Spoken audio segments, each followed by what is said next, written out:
if you are thinking of a state position at all, consider it, because we need more county officials sitting on the House floor.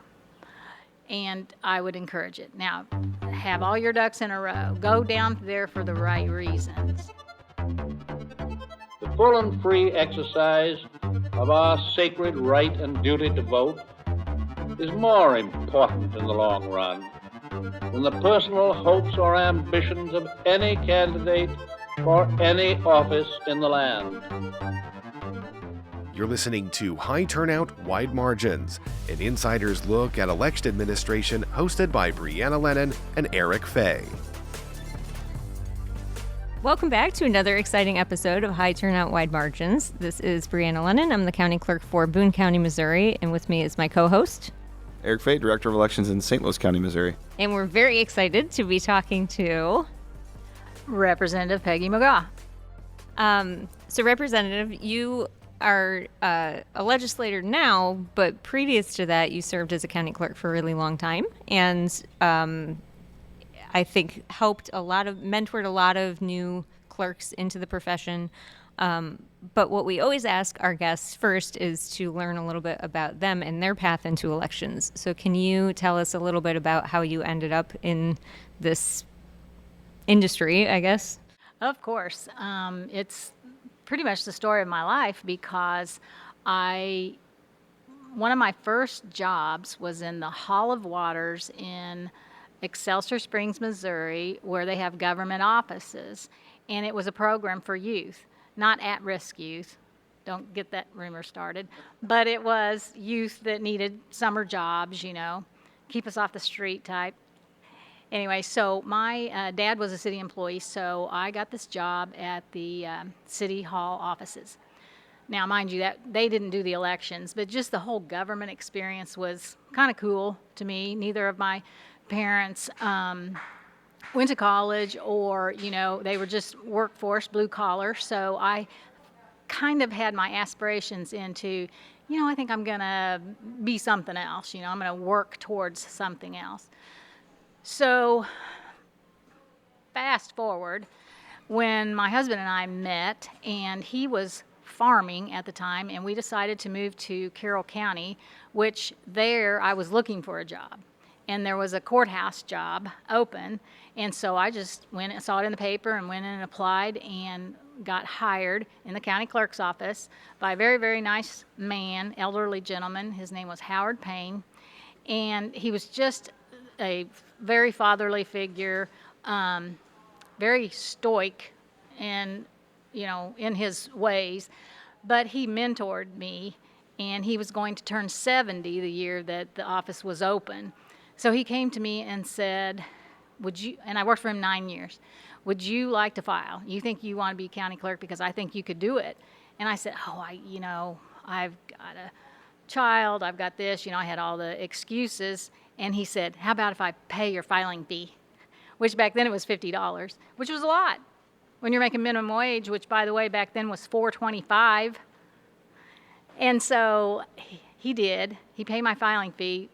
He didn't tell everybody we did that. Yeah, he's passed away now, so we're okay. But he really guided me towards, the service, and the fact that everybody that came into that office, and you heard it in here today, is the same. We don't separate the Republican and the Democrat. We treat them all the same. Elections is bipartisan. So that's always how I've treated that position. So I stayed there for over 30 years, again, 9 as his deputy, and then I had 5 and almost a half terms. And then my son was the representative for our area before redistricting, and he got appointed by the governor at that time as our associate circuit judge, and he'd moved back to the community, Carrollton. So he came to me in my office and said, Mom, I'm going to get that appointment. How about you take my place in the State House? I was a member of MAC, I had testified, I'd done all the things that you do as a county clerk to interact with the House, but I never really aspired to be there until I started seeing things in elections be not so fair and not so fun, and it just seemed like the clerk's office especially was being loaded up with new duties. So I said, well, I'll consider it. And he said, you need to decide really quickly. And so my third question was, have you asked your dad? Have you said anything to your dad? Because that's, we live far enough away from the Capitol, you have to stay during the week. Well, it all turned out well. I won my first election. It was a special election in February of 18. Got down there. It was too late for me to file any election bills, but boy, I knew which ones I was going to once it was my chance to do it because of my relationship with you all. And having served as a county clerk and wanting to make it fair, and just, you guys need the attention that you deserve the attention that you get, but misinformation about what you do in elections in general runs rampant, not only throughout the community, but in the State House. And I wanted to fight that. And as you know, I do truly carry out my office and my bills in a bipartisan fashion. Absolutely. I wonder if maybe we can back up a little bit from where we are now to where you started when you were county clerk, because we've been talking earlier today to several folks who are brand new in the job or just been in there a couple years, and that in Missouri we've had this large turnover of county clerks, almost a third of them, I think. We've got new folks going into this presidential election. When I started, and obviously haven't been around nearly as long, but my sense was all the leaders of the association were these folks that had been around since the 70s and 80s, and everybody, it seemed like, had all this experience, and it was very collegial. And I really enjoyed getting to know it, and there didn't seem to be the level of scrutiny, or maybe that's not even the right thing to say, that kind of the level of harshness that you see a little bit someday. And so I wonder if you could, I'm rambling, but could you just paint a picture for anybody who might be listening of what it was like to be a Missouri county clerk when you started, and how it's different now for people? Well, back in 95, when I first took over the office there in Carroll County, the county clerk was they still are, the clerk to the county commission, and that's how it appeared on the ballot. And your work life, mostly revolved around being the secretary to the county commission, being the secretary to the board of equalization, payroll, HR. It seemed like more than 50%, probably 70% of a county clerk's day-to-day activities were not related to elections. And I feel like now that has flipped. So that's one big difference. And yes, we did have a lot of people and back then a lot of men. And as you notice here now, it's mostly women. I heard you talk about the statistics on that, and why, I don't know, but we had a lot of men, and they taught us well and expected us to learn ourselves, but they were there to help. And I worry now that there's not enough training, and people are thrust in there not knowing what they're getting into, and then they kind of throw their hands up like, this is hard, and that's why you've had a large turnover. Speaking of that, I just found out through NCSL that Missouri is now the #1 state, and I looked that up, and your name, Eric, came up. That mentioned that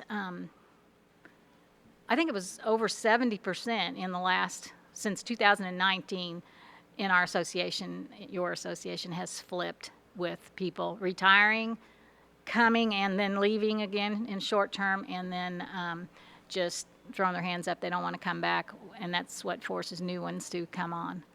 And some have never had any experience with even working in an office. So that's a barrier, and I know that is for you guys who work with and train the new clerks. If they don't have basic payroll knowledge, then that's going to be a problem when they get in there and they're responsible for it, especially if they beat an incumbent or they have an unfriendly transition between the old clerk and the new clerk. So I'm wondering, because I feel like as we have these two competing things, which is a bunch of new clerks and a bunch of misinformation that we're trying to get people to understand and trust that we know how to do our jobs. But we have so many new people and we don't have training that they might not know how to do their jobs. And it's not because of a place of maliciousness. It's from an inexperienced place. I wonder from where you sit now as a legislator who probably feels like you have to defend us a lot All the time. because of all of the things that keep coming up. What position do you feel like that puts you in to be able to say to your colleagues, we want to make sure that these people are not set up to fail, but at the same time, you should listen to them because they know what they're doing? Well, that's a good question. I don't want to say that you make my job hard or harder because honestly, I went down there for you all. I am your rep, I am your person, and being in touch with you all the time, and just I can text you, I can text Eric, and you answer me back even on the weekends. So that part makes the job easy. But you're right. There are legislators that believe not only the misinformation, but they don't believe their clerk, and they think the elections are already predetermined, or that funky business happens the night of the election if there's a hiccup and they don't get to announce the results. There's just a mistrust out there that I have to talk in, not only in committee, but when we talk as a caucus. They'll bring up we got to change this, somebody needs to file this law, and I'm like, hold up, wait just a minute. Do you know why that statute was put there in the first place? Somebody else years ago decided that needed to be that way. Why? If you don't know why it's put there, let's not change it just yet. Let's talk about it. And so I have enough experience now, and I will be a senior. Hasn't that gone fast? My senior term. And I was appointed as the elections committee chairperson. And that was like the epitome of the highlight of being a county clerk and a state legislator, because that's what I wanted. That's what I went for. So I do have that venue now to me, and people come to me as the election expert of the House because I'm the county clerk of the House. And so that's good. People will now listen, and they'll take a back step into some of these conspiracy theories that is being fed constantly. Also, I found out through NCSL that, and I think it was mentioned today with the candidates, Missouri's election law is coveted. I just came back from the meeting of the election chairs of NCSL, people from Hawaii, Alaska, Georgia, Idaho, all over the states, and it was hosted here in Missouri. And honestly, we have so many things to be proud of, and that we follow, we've passed no excuse absentee, and that really was one thing that I went there to do. I worked on that from the 90s, and so that's one of the things I'm going to talk about tomorrow in my speech. We think that we need to get away from what they're talking about other states, and we need to realize that what we have is really good. Learn it, learn the law, follow the law, and then we'll tweak it as we go, not a wide swath of just throw the baby out with the bathwater type thing. Hi, I'm Brianna Lennon, County Clerk for Boone County, Missouri, and you are listening to High Turnout, Wide Margins, a podcast where we explore local election administration. I don't mean for this to be a softball question necessarily, but and I also don't ask it to blow smoke, but I have been very appreciative of your efforts, Peggy, in that unlike some folks in the state capitol, you've taken, in my opinion, the path of more resistance, not the path of least resistance, in that a lot of folks, as you know better than me, in the state capitol are angling for the next thing up the ladder, and they like to make deals, and you have consistently stood your ground for county election officials in Missouri, and often taken a lot of slings and arrows from your own folks in your own party. And I draw the parallel to some folks we've already talked to, like Adrienne Lee from Vernon County, who, has again stood up for the law and what she thinks is right. And I'd like to just give you the opportunity to talk about why you have taken that path and your thoughts on that. Well, thank you for that. Thank you for the compliment, first of all. And again, like I said, when my son came to me and said, "Do you want to be a legislator?" the very first thing that came to my mind was, I want to change election law, or I want to make it better, or I want my clerk friends to be able to not be attacked. And we just need to bring civility back to elections. And so you're right. But I have nothing to lose, really. I can speak my mind. I can sometimes tell my party, this is not the way it is. Let's have a conversation about it.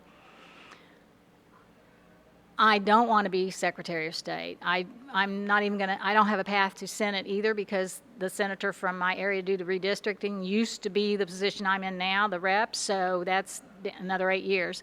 And as you can tell from the new grays that I have, that's just not in my path. I don't want to be staying away from my home 4 nights a week when I'm 70 years old, I can tell you that. Now, would I like it? Probably. Will my health hold out? I hope.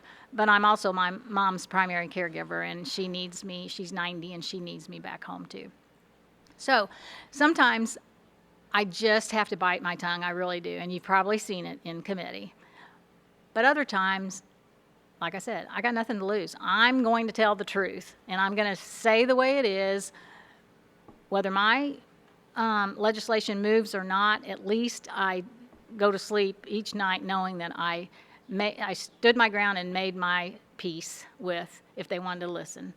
And like I said, a lot of people will come to me and they'll be complimentary about, I was thinking that, but I didn't want to say it because I didn't want leadership to, come down on me.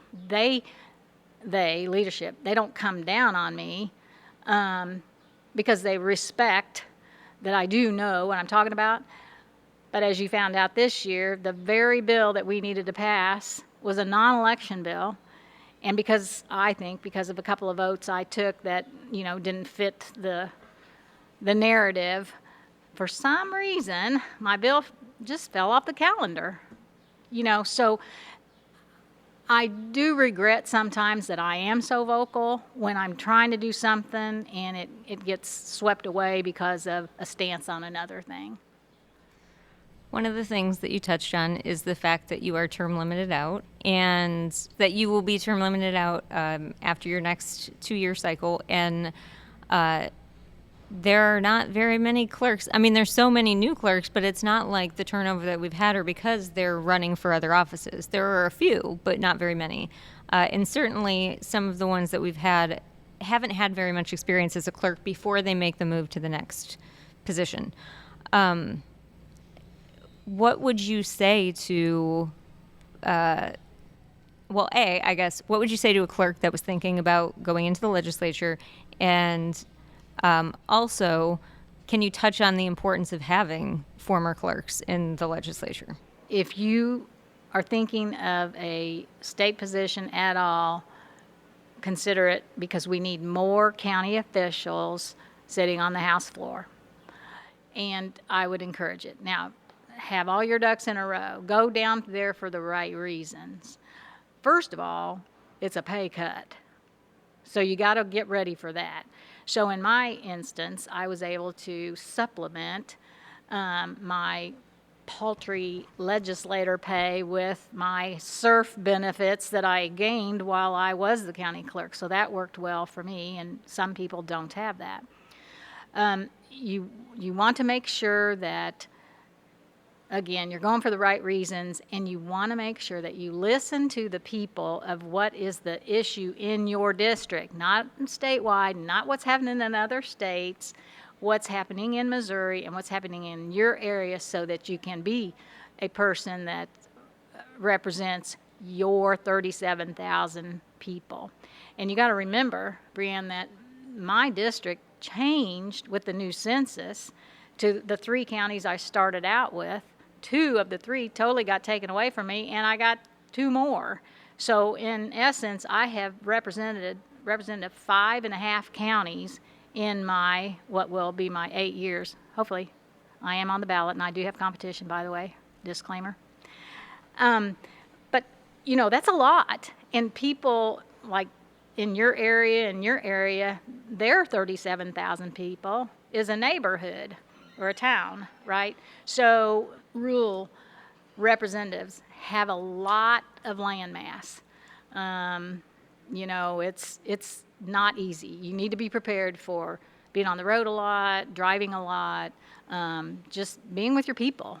I feel like that's the best representative, the ones that know their constituents by name, by problem, by the things that are important to them. And it used to be that elections was not high on people's priority list. In 18, if I ask, so what issues do I need to carry with me to Jefferson City?